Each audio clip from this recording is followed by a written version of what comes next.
सीतापुर नाम का एक गांव था। उस गांव में गंगा नाम की छोटी लड़की रहती थी। गंगा एक दिन गरीब लोगों को सोने के सिक्के बांट रही थी। उसकी नानी ये देख, गंगा, ये सोने के सिक्के तुम्हारे पास कहां से आए? यूं अचरज से पूछती है। तब गंगा, नानी, ये मुझे जॉमी ने दिए हैं। जॉमी? वो कौन? तेरी दोस्त? हाँ नानी, मिलना चाहोगी उससे? आओ मैं मिलवाती हूँ। यूं कहकर गंगा अपनी नानी को नदी के पास ले जाती है। ये क्या यहाँ ले आई? कहाँ है तेरी दोस्त? नानी रुको, अभी बुलाती हूँ। गंगा की नानी हैरान होकर यहाँ वहाँ देखती है। गंगा, जॉमी, जॉमी, मैं आ गई हूँ, यूं बुलाती है। तभी नदी में एक बड़ा टमाटर प्रकट होता है। उस टमाटर पर एक दरवाजा भी था। वो जादुई टमाटर देख गंगा की नानी, ये क्या अजूबा, यूं कहकर बेहोश हो जाती है। गंगा उसे देख, नानी, नानी उठो ना, उठो नानी, यूं पुकारने लगती है। गंगा की नानी को होश आता है। वो फिर से खड़ी होकर टमाटर की ओर देखने लगती है। तभी उस टमाटर से आवाज आती है, आओ, अंदर आओ दोस्त। वो दोनों भी उस दरवाजे से जादुई टमाटर के अंदर चली जाती है। टमाटर के अंदर बहुत सोना था, हीरे जवाहरात थे। नानी वो सब देख दंग रह जाती है।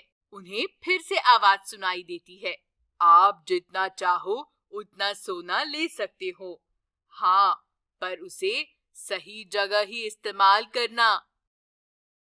नानी ठीक है कहकर एक गठरी भर के सोना लेकर गंगा के साथ बाहर आ जाती है। फिर दोनों घर चली जाती है। वो गंगा से पूछती है, बेटा, तुम्हें इस जादुई टमाटर के बारे में कैसे पता चला? तब गंगा, नानी, आज सुबह मैं वहाँ खेल रही थी। मेरा पैर फिसल गया और मैं नदी में गिर गई।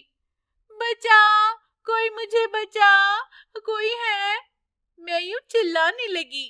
उतनी में ये जादुई टमाटर प्रकट हो गया। उसने मुझे बचाया और दरवाजे के अंदर ले गया। मैं भी वो सोना देख दंग रह गई थी। उसने कहा, तुम्हें जितना सोना चाहिए ले लो, पर सिर्फ जरूरतमंद और गरीबों की मदद करना। तभी उसका नाम जॉमी है, ये भी बताया उसने। और फिर मैं सोना लेकर चली आई। वहाँ बहुत सारे गरीब लोगों की मदद की मैंने नानी। बहुत अच्छा किया बेटा, नानी कहती है। वो दिन बीत जाता है। अगले दिन नानी कहती है, गंगा, आज भी तुम्हारी दोस्त के पास जाकर सोना ले आओ, जरूरतमंद और गरीबों में बांटेंगे। तब गंगा, नानी, तुम कल इतना सारा सोना लाई थी ना, उसका क्या किया? उसे मैंने गरीबों में बांट दिया है बेटा, नानी कहती है। फिर गंगा नदी के पास जाकर जादुई टमाटर जॉमी को बुलाती है। अंदर जाकर सोना ले आती है। यूं गंगा की नानी हर रोज गंगा को सोना लाने जादुई टमाटर के पास भेज रही थी। दिन बीत रहे थे। एक दिन गंगा जादुई टमाटर के पास जाकर सोना मांगती है। तब वो जादुई टमाटर, गंगा, तुम रोज सोना ले जा रही हो, क्या कर रही हो उसका? तब गंगा, जॉमी, मैं वो सोना नानी को दे रही हूँ। नानी वो गरीबों में बांट रही है, यूं कहती है। तब वो जादुई टमाटर, तुमने देखा नानी को गरीबों में सोना बांटते हुए? उस पर गंगा, नहीं दोस्त, मैंने तो नहीं देखा। मतलब तुम्हारी नानी तुमसे झूठ बोल रही है। उसे पैसे का लालच हो गया है। वो सोना भी अपने पास जमा कर रही है। तुम सच जानना चाहती हो तो ये सोना उसे देना और फिर क्या करना है मैं बाद में बताता हूँ, जादुई टमाटर कहता है। गंगा वो सोना लेकर घर जाकर नानी को देती है। फिर वहाँ से चली जाती है। कुछ देर बाद एक भिखारी आता है। दरवाजे पर, माई कुछ दान दे दो, गरीब हूँ, आपकी मेहरबानी होगी माई, कुछ दान दे दो, यूं पुकार रहा था। तब नानी, जाओ जाओ, हम खुद गरीब है, तुम्हें कहाँ से दान दे। तब वो आदमी, माई सच बताओ, तुम गरीब हो? हाँ, और नहीं तो क्या, दिखाई नहीं देता तुम्हें, नानी कहती है। उसके यूं कहते ही सारा सोना गायब हो जाता है। नानी अपना सिर पटकने लगती है। तब वो भिखारी रूप बदलकर जादुई टमाटर बन जाता है। ये सब देख गंगा, नानी तुम ऐसा करोगी, मैंने सोचा भी नहीं था, तुमने मुझसे झूठ बोला, अब मैं तुम्हारे साथ नहीं रहूंगी, जादुई टमाटर के साथ चली जाऊंगी, यूं कहती है। गंगा और जादुई टमाटर दोनों उसी वक्त वहां से गायब हो जाते हैं। नानी अपने किए पर बहुत शर्मिंदा हो जाती है। शारदा अपनी बहू पद्मा, बेटा और पोती के साथ केशवपुर में रहती थी। उसकी पोती का नाम कीर्ति था। कीर्ति की मां लक्ष्मी की मौत के बाद शारदा अपने बेटे मोहन की शादी अपनी भांजी पद्मा से कराती है। शुरू में तो पद्मा का बर्ताव अच्छा ही था। शारदा, मोहन और कीर्ति का वो अच्छे से ख्याल रखती थी। कुछ दिनों में ही मोहन दिल का दौरा पड़ने से मर जाता है। फिर पद्मा ना तो कीर्ति का ख्याल रखती थी और ना ही सास का। यूं ही दिन बीत रहे थे। एक दिन पद्मा अपनी सास से, छी छी, कैसे मनहूस परिवार में रहना पड़ रहा है मुझे, मैंने कभी सोचा भी नहीं था। कितने अच्छे अच्छे रिश्ते आए थे मेरे लिए, सबको मना करके बाबा ने यहाँ रिश्ता जोड़ा। मेरी तो किस्मत ही फूटी है। सगी बुआ है, लड़का अच्छा है और न जाने क्या क्या बताकर उन्होंने मुझे मनाया था इस शादी के लिए। पर यहाँ तो खाने के भी मोहताज हैं हम। मैं अकेली जी तोड़ मेहनत कर रही हूँ और तुम दोनों आराम से बैठकर खा रही हो। ये सुनकर शारदा व्यथित हो जाती है। पद्मा, ऐसा क्यों कह रही हो? हमारी किस्मत ही खराब है, इसीलिए भगवान ने मेरे बेटे को मुझसे छीन लिया, यूं कहती है। उतने में कीर्ति वहां आकर, माँ मुझे बहुत भूख लगी है, कुछ खाने को दे दो, यूं पूछती है। आ गई भुक्कड़ कहीं की, मेरे हाथों में छाले पड़ गए हैं तुम्हारी सेवा करते करते। आज से तुम दोनों अपना अपना इंतजाम कर लो, वरना भूखे रह लो, मुझे क्या, पद्मा गुस्से से कहती है और घर की सारी खान पान की चीजें वो छुपा देती है। घर में खाने पीने के लिए कुछ भी नहीं था। कीर्ति रोए जा रही थी। शारदा ये सब देख दुखी हो जाती है। कुछ देर बाद कीर्ति रोते हुए कहती है, दादी दादी मुझे भूख लगी है, कुछ दे दो ना खाने के लिए। शारदा सारे घर में ढूंढती है पर खाने के लिए घर में कुछ नहीं था। शारदा रोते हुए कहती है, इस उम्र में मैं कर भी क्या सकती हूँ, कहीं जा नहीं सकती, कोई काम नहीं कर सकती, क्या करूं मैं। यूं शारदा दुखी होकर रोने लगती है। तभी कीर्ति को एक बोरी दिखाई देती है। दादी वो देखो, वहां पर एक बोरी है। शारदा वो बोरी खोलकर देखती है, उसमें धान था।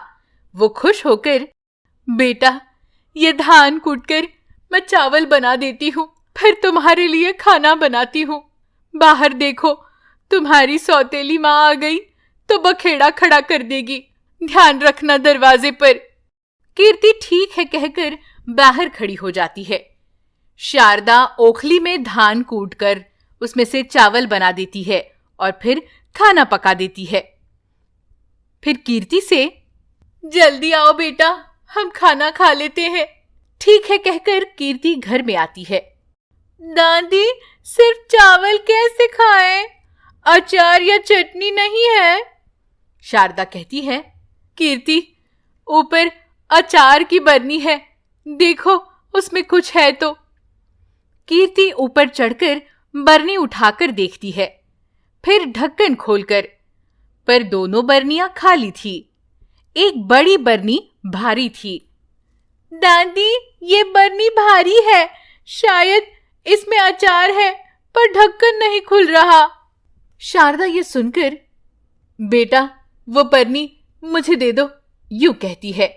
कीर्ति ध्यान से वो बरनी दादी के हाथ में देती है। नीचे रखकर दोनों उस बरनी का ढक्कन खोलने की कोशिश करती है, लेकिन वो ढक्कन जाम हो चुका था, खुल ही नहीं रहा था। काफी देर वो दोनों प्रयास करती है, फिर अचानक से वो ढक्कन खुल जाता है। उस बरनी में बहुत सारे सोने के सिक्के थे। ये देख वो दोनों अचरज से देखती रह जाती है। उतने में वो जादुई बरनी उनसे, कैसे हो, ठीक हो? मैं एक जादुई बरनी हूं। एक स्वामी जी ने मुझे एक औरत को सौंपा था।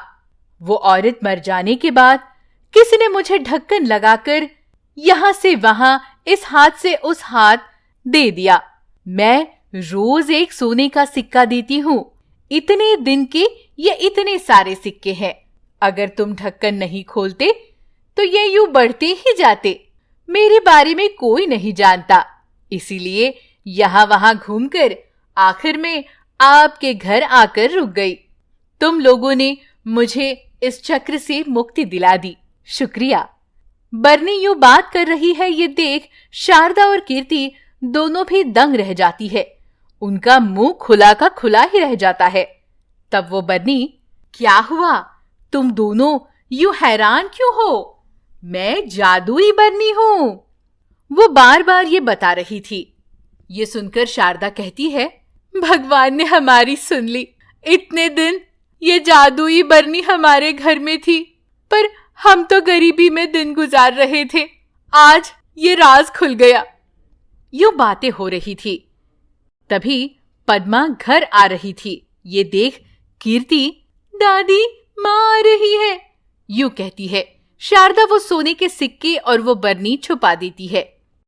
पद्मा आकर, कितनी बेशर्म हो तुम दोनों, इतना कुछ कहा मैंने, पर अभी भी यहीं पर हो, कुछ काम क्यों नहीं कर लेती, वो गुस्से से कहती है। शारदा और कीर्ति दोनों की आंखें खुली की खुली थी। पद्मा कहती है, यूं आंखें निकाले क्यों खड़ी हो, बात समझ नहीं आती तुम्हारे? और यूं उल्टा सीधा सुनाकर पद्मा फिर काम पर चली जाती है। शारदा जादुई बरनी को बाहर निकालती है। माफ करो, मेरी बहू झगड़ालू है, इसीलिए तुम्हें छुपाना पड़ा। तब वो जादुई बरनी पूछती है, क्यों अपनी बहू को झगड़ालू कह रही हो? क्या वो इतना झगड़ा करती है? बाप रे, क्या बताऊं उसके बारे में। आज उसने हमें खाना तक नहीं दिया। शादी के बाद हमारा अच्छा ख्याल रखती थी, पर मेरा बेटा मरने के बाद से ही वो हम पर चिल्लाती है, हम पर गुस्सा करती है। अरे रे, तुम्हारी बहू को एक बीमारी हो गई है, शायद इसीलिए वो ऐसा बर्ताव कर रही है। ये सुनकर शारदा कहती है, ये तुम क्या कह रही हो? हाँ, तुम्हारी बहू कैंसर से पीड़ित है। तुम्हारे बेटे की मौत के बाद उसे इस बात का पता चला, तब से वो मन ही मन दुखी हो रही है। तुम दोनों को खुद से दूर करना चाहती है, वरना उसके मरने के बाद भी तुम लोग उस सदमे में ही जियोगे। उसी ने ये सोचकर तुमसे झगड़ा शुरू किया। देखना चाहती हो? ये देखो। वो जादुई बरनी शारदा और कीर्ति को दिखाती है। पद्मा घर का सारा सामान खत्म कर देती है, फिर घर के पीछे जाकर रोने लगती है। हे भगवान, मेरे साथ ऐसा क्यों कर रहे हो? मैं अपनी बेटी और सास के साथ बुरा व्यवहार कर रही हूँ, उन्हें चिल्ला रही हूँ। मेरी वजह से उन्हें कष्ट हो रहा है। सिर्फ और सिर्फ वो मुझसे नफरत करे, इसीलिए मैं ये सब कर रही हूँ। खुद के बेटे को खोने का गम है मेरी सास को। अब अगर मैं भी मर जाऊंगी तो उनका क्या होगा? मेरी बेटी मुझसे कितना प्यार करती है, मैं मर गई तो उसका क्या हाल होगा? मुझे इसी बात का डर है भगवान, मुझे जल्दी अपने पास बुला लो प्रभु। पद्मा दुखी होकर कहती है। अब मैं उन्हें और तकलीफ नहीं दे सकती।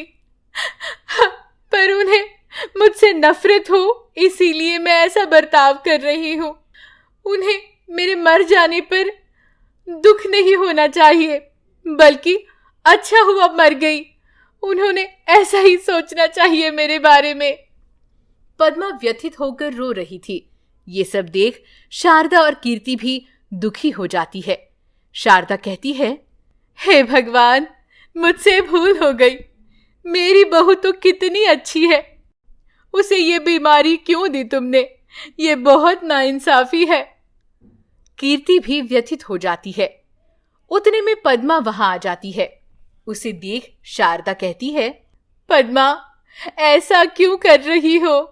तुमने अपनी बीमारी के बारे में क्यों नहीं बताया मुझे? चाहे जितना खर्च होता तुम्हारा इलाज करवाते ना हम। उस पर पद्मा, ये क्या कह रही हो? यूं गुस्से से कहती है। तब कीर्ति, माँ, हमें सच्चाई का पता चल चुका है। इस जादुई बरनी ने हमें सब सच सच बता दिया है। यूं कीर्ति माँ को सारी बातें बताती है। वो सुनकर पद्मा रोने लगती है। मुझे माफ कर दीजिए सासू माँ, मैंने कई साल से ये बात आपसे छुपाई है, लेकिन आप जान ही गई। सासू माँ, मैं अब जिंदा नहीं बच सकती, इसीलिए मैंने ये बात आपसे छुपाई। डॉक्टर ने कह दिया है कि अब कुछ नहीं हो सकता। वो तीनों भी रोने लगती है। जादुई बरनी उनसे कहती है, अरे आप लोग चिंता मत करो, मैं इनकी बीमारी दूर कर दूंगी अपनी जादुई शक्ति से। और वो जादुई बरनी अपनी जादुई शक्ति का प्रयोग करती है। वो तीनों भी खुशी से जादुई बरनी को धन्यवाद देते हैं। उन सोने के सिक्कों को बेच वो अपना घर बना लेते हैं और फिर वो तीनों मिलकर खुशी से जीवन व्यतीत करती है।